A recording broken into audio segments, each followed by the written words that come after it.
Ang oras sa point 16.7 nag-ingon, ang tao nagtanaw sa gawas, apan ang Ginoo nagtanaw sa kasing-kasing. No? Ang kalibutan mga kaigsunan, may kasi kalibutan, ang pasabot na ko anak, o ka na siya ang katilingban, o ka na ang katawan. Ang katilingban, karong panahon na mga kaigsunan, nagsunod sila sa amahan pinaagi sa 13. Unsa man ang 13? Ang unang si mga kaigsunan mo ka na ang cars, no? Sakyanan. Ang ikaduwa, cash, kwarta, ang ikatulong pundo, no? Pundo kanang bunga nga puyanan, bunga nga balay.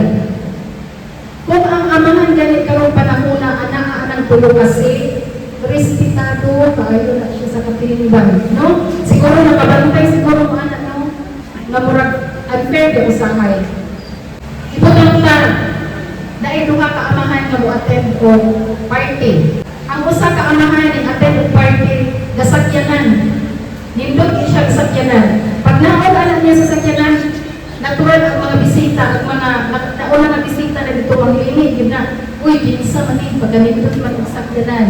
Samot na pag naog niya ang iyang bulsa, bantag tayo, kaya halos mag-awas-awas ang iyang cash. No? Dahil nabalingo pag na siya ang amahan niya, kinig amahan na, nindot kaayo og balay, nindot kaayo og pinoy-anan.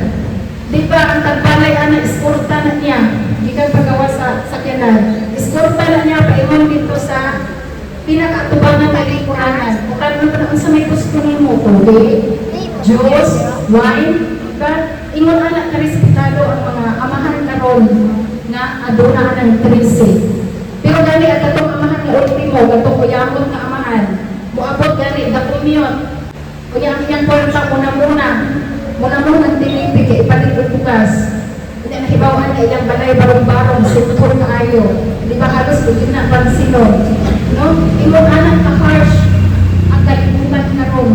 Mola siya kinaiya sa kalibutan. Apan ang Dios mga kaigsuonan, dili ingon anak, ang Dios wala nagsuot pinaagi sa 13, kundi pinaagi sa tulo ka F. So unsa man ang tulo ka F? Una nga F mga kaigsuonan, faith, no? Ang atong pagtuo sa Ginoo. Ikaduhang F, family. Kung unsa ang ato ang relasyon sa atong pamilya. Ikatulo, faithfulness. Ang atong pagkamatinud-anon. Ingon ana ang Dios. Wala siya nagbase atong tulo kasi.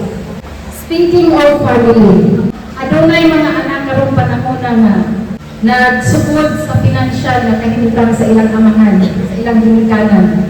Dako pag ayon ilang respeto no sa ilang ginikanan, sa ilang amahan, kung gatong ilang amahan adunay 13. Car, cash, o pundo, gamit na balay. Kung ang amahan na agawin anak, ay susalo sa bangko na sa iyang anak. Pero kung ang iyang amahan, pobre gani.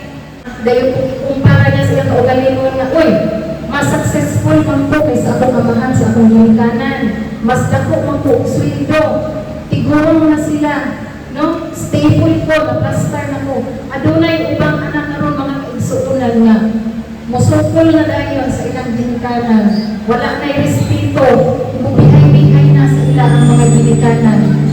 So, okay, feel man po nila na superior na sila sa ilang ginikanan tungkol sa ilang status sa komunidad. Madagpo na sila og sweldo. Una-una nila dapat ang akong ginikanan o musunod na ko, sila o musaludar na ko. No? Ay ubang anak, ibang anak karon kapag diligid ka na siya maayong mga kaigsuonan. No, mga anak, kay ang Dios naghatag ka na to warning nga kana nga batasan aduna ka nay dako nga silot. Sumala dinhi sa Exodus 21:15 nagaingon, bisan kinsa nga mosumbag sa iyang amahan o sa iyang inahan pagapatyon gayon. Imagine mga kaigsuonan unsa kabuat ang punishment sa mga anak nga mupasipala sa ilang ginikanan. Musukol, walay respeto mo biay-biay. Ingon anak, kabugat ang punishment nga ipahamtang sa Ginoo. Dili na sumala nako, dili na buot-buot nako, base na sa Biblia, na anak sa Biblia nakasulat. Ingon anak, kabugat ang punishment sa mga anak nga mawala na o respeto sa iyang mga ginikanan. Efesos 6, verse 3, nag-ingat kini. Tahura ang imong amahan o inahan, aron mulungtad ka ug maayo ang imong kahimtang dinhi sa kalibutan. Sa atong pagtahod sa atong mga ginikanan no, kung adunay kanang consequence katong kamatayon mo ito'y consequence atong pag-disrespect sa atong amuan. Ito siya consequence sa pag-disrespect nato sa atong mga ginikanan kanang wala tayo respeto ba? Ito siya consequence katong kamatayon. Aduna po'y reward. Adunay reward ang mga anak nga naghigugma, nagrespeto sa ilang mga ginikanan. So, unsa man kini? Giingon diri sa Efesos 6:2-3 nga mulungtad ka ug maayo ang imong kahimtang dinhi sa kalibutan. No? Ang pagtaho di ay sa atong mga ginikanan, mga kaigsuonan, maghatag di ay kanao, taas nato na kinabuhi niining kalibutan. O dili lang kana. Aside sa maghatag ka nato og taas na kinabuhi, himuon ng dato, no? Makapadato nato kanang pagrespeto nato ug paghigugma nato sa atong mga ginikanan, no? Dapat pinailhan mga kaigsuonan ng mga anak nga kana bitaw dagar sila nagarespeto ug nahigugma sa ilang mga ginikanan, the more hinuon sila nagipanalangin, no? Daghan kay blessings nga gibukbok sa ilang apaw-apaw ng ilang mga panalangin. Kaya naman nakita man sa Ginoo nga kini bataa, kini nga pagkaanak garespeto ug kahigugma sa iyang mga ginikanan. No? Para sa mga anak, kung successful na ganit ka, stable na financially, pananaw na po na murag ahead ka sa financial na status ato ang ginikanan. Dili yun na po kalimutan nga kana ang ginikanan, mapobre man na or madato, kana sila ang nagsakripisyo, no? Gikan sa pagkagamay nato, sila ginay nagsakripisyo. Gikan sa magtimpla o gatas nimo, no, gabihin nako kaadlaw sa burasa ka mangayo og gatas, sila mo nagsakripisyo, sila mo nag-atiman nimo, sila mo nagpatulo, sila mo nagpaestila o sila mo nagpautang-utang para lang matambalan ta sa panahon nga ipang-hospital ta. Bisan kung sa lataan ng kalibutanan, di yun nato dapat kalimtan ang atong mga ginikanan, no? Ang amahan nga kabus karon, maura gihapon ang amahana, maura gihapon ang kaginikanan, katong nag-atiman nato kaniadto. Proverbs 1:8 nag-ingon, paminawa anak ko ang panudlo sa imong amahan, ug ayaw isalikway ang pagtudlo sa imong inahan. See, ingon diri nga paminawa nato ang atong amahan, ug dili isalikway. Dili nato i-neglect ang mga pagtudlo sa atong inahan. Nya kasagaran man pud karon no. Kani kita man pud mga anak. Usahay ra kina nato nga kana bitaw mga pagtudlo sa atong ginikanan. Pag mo against bitaw na siya sa atong kagustuhan, kabantay mo na nga once natin kayo sa atong ginikanan, dayon ilaatang maymayan, ilaatang sermonan nga mo against bitaw sa atong gusto. Diha gidayon magsugod ang pag-disrespect na sa atong ginikanan. Una, kitab na dahil itong bagbag, gabagulpol na dayon na kay ano man, wala man atong kuha atong gusto. Ang gusto sa atong ginikanan, lahit man sa atong gusto. Naupo, trabaho taon na muna akong mga kaigsuunan, no? Walay ginikanan na gusto mapaliwala ilang mga anak.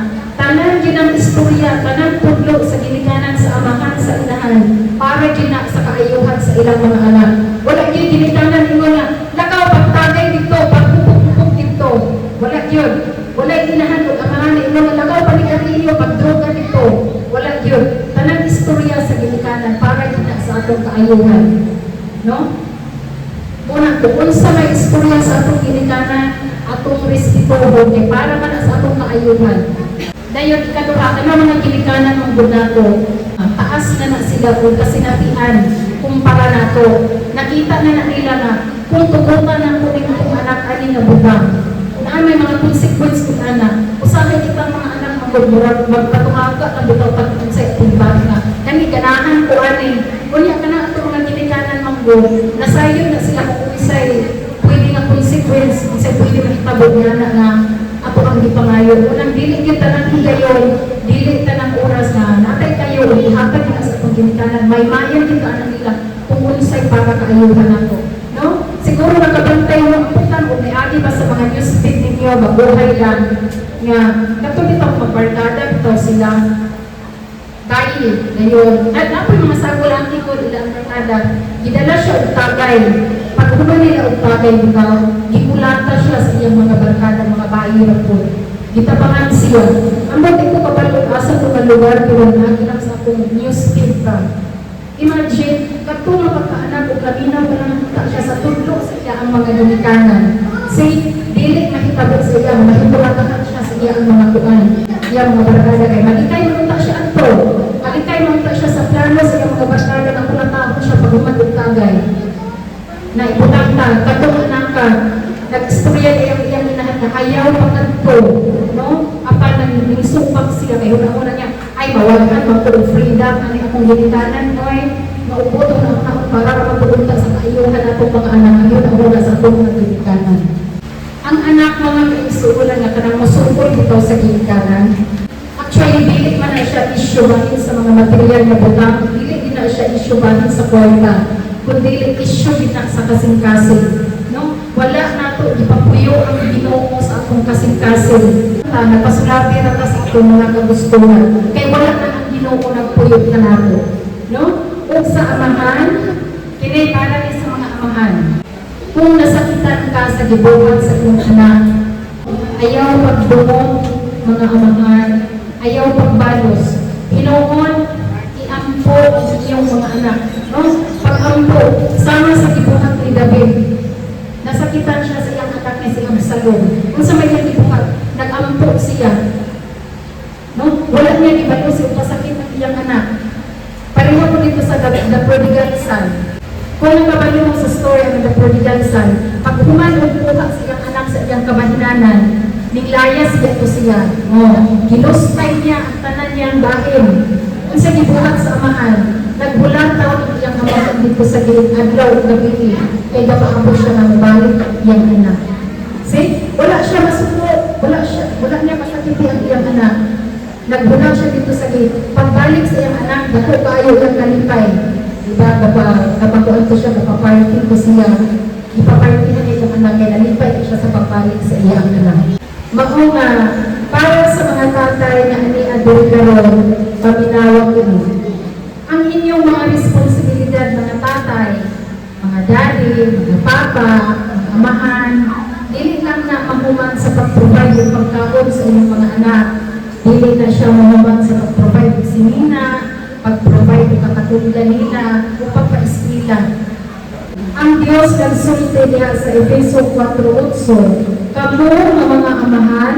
ayaw ninyo pasuka ang inyong mga anak hinuon disiplinahan o pudlogi sila sumala sa Ginoo so karon mga kaigsuonan akong pangutana kung saan man pagdala sa atong mga anak no kung saan man disiplina disiplinahan nato ang atong mga anak with love no disiplinahan kauban ang paghigugma dili kay disiplinahan nato kauban ang kasuko kay ngano ang atong mga anak mga kaigsuonan kitang mga anak ang atong mga anak dili man na sila respeto nato nga pinapos bitaw dili gyud na gawin uy, respeto ako kay amahan ko nino, inahan ko nino, respeto ako. Dili kina sila mo respeto. Pero ganit disiplinahan ganit nato na siya mga kaigsuonan na kanang makita niya nga bisan og disiplina ko ni mama ni papa pero naa gihapon ang gugma ng pakigbabaw. Di ba usap loob na sila nga disiplina nato. Di ba kabantay mo anak?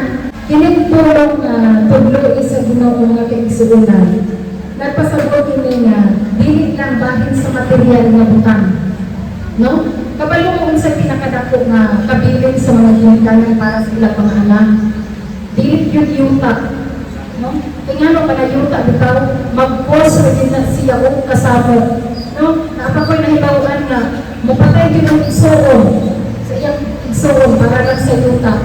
Kaya makikilo. No? Dili yun yuta, dili yun material na butang.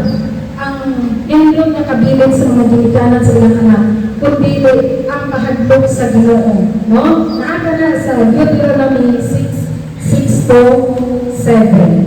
Ang amahan dapat pagpakita o maayo ng ihemplo. No? Dapat role model yun ang amahan. Kaya usapan na natin mo karoon, ingon ka na, anak, ayaw pagtagay-tagay, kaya makadaon na sa ibang atay. Kaya ikaw rin, ano tulog, no? Di na kakatindog, kaya mapasay na kayo. Paminaw ni anak, masunod ka na ito mga anak-anak. Ingon tao, ayaw pagtagay. Okay, ikaw dito, kaunang-unang kagtagay, datapat na kagbutilya na tulog. Anak, ayaw pagpalikan ninyo, kaya nakadaot na sa inyong baga. Kunya, naglagong na lang ng imong simol na sige, kagpalikan ninyo, bilang kakahay kung makurong sa kuan, sa isang adlaw. Kung di nakaka-afford, itong may kaka, palit juga itong likitong. Magtustos na lang, no? Dili kita pwede, di kita makabatlong sa itong mga anak-anak. Dito makaingon na, ayaw ni bumata, kung makita ko na nila sa imuha, no? Dapat, good example kitang mga amahan. Kung sa'y gusto nato nga, likayan sa atong mga anak, dapat likayan di po na nato. Kung sa'y gusto nato nga buhaton sa atong mga anak, dapat buhaton po na siya nato. No? Action speaks louder than words, di kay puro rata istorya, wala pa sa buhat. No? Speaking of faithfulness, mga igsunan, na ay ibang mga amahan karong panahon na faithful, no? Nagpatinod-anon din gihapon sila sa Ginoo sa paghatag sa ikanapulo, naliwala sa kana bitaw tight ayong budget nato, no? Kanang budgeted atong kwarta pero lagi uban nga magahin gihapon og ikanapulo para sa Ginoo. No? Tungod kay nagibalo sila na kanang ikanapulo nga ilang gihatag sa Ginoo, dili kana kabayaran para magatod sila. Kung dili ti mailhan ka na naningsalig sila sa Ginoo, no? Ilang isalig sa Ginoo ang ilang sitwasyon. Ngayon yung sila, ay, ihatag na lang nato ni tanan, Ginoo na'y bahala nako. O kabalong ipunta mga igsunan na dili kita pasagdan sa Ginoo ana. Ang malakya stress, James, walang nagsaan mansyon. Nagsaan ang Diyos, sulayi ako o dili ko pasagdan ang imong pag-abli sa bitana sa langit. Meaning, dili ka pasagdan sa Ginoo sa imong mga pagtanim kami. Amen.